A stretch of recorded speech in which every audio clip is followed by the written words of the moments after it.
So here we have Jesus. He's praying for his disciples, and then he prays this.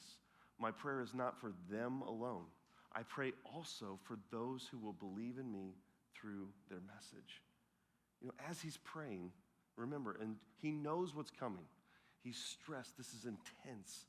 He's not just praying for his disciples. He's praying for you, and he's praying for me. He's looking ahead at all the people who will believe in the message of his followers, the message of who he is and what he's done, and he's praying for us. Let that sink in. A 2,000-year-old prayer, but personal and relevant for us here and now today. And this is what Jesus is praying for, that all of them, as all of us, may be one. There it is. Simply stated, Jesus wants us to be one. He greatly desires for his followers to be unified, so much so that he's making a point to ask the Father for it and for it to be permanently recorded for us all these years later. So what is the unity that Jesus is praying for? What does this thing look like?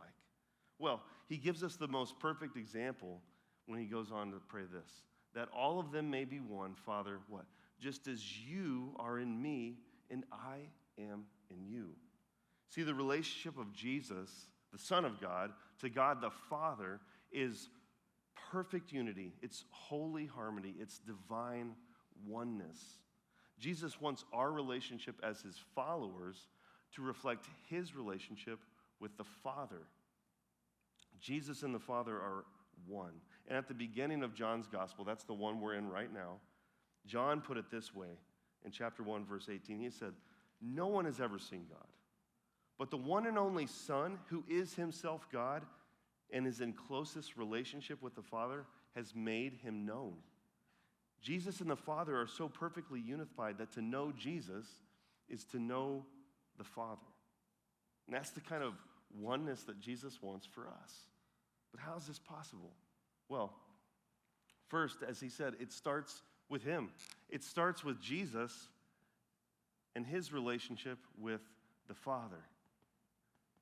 You see, Jesus and the Father are one. They are perfectly unified, holy harmony, divine oneness, perfect relationship. And then, unfortunately, there's me.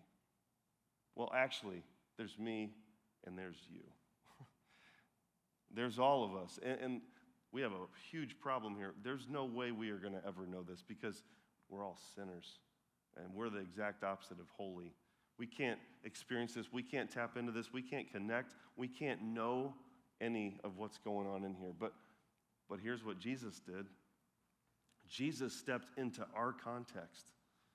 He became one of us. That's what we celebrate at Christmas, right?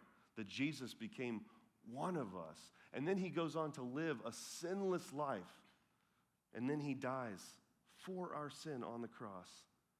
And then a few days later, he seals the deal for our hope and our forgiveness when he rises from the grave. And when he did that, he makes a gateway for me and for you to now know Jesus and to know the Father. And therefore, we get to tap into this unity that they experience. I'm banking on this. If Jesus prayed for it, we should pursue it. If Jesus cares enough about something to ask the Father for it, we better go after it.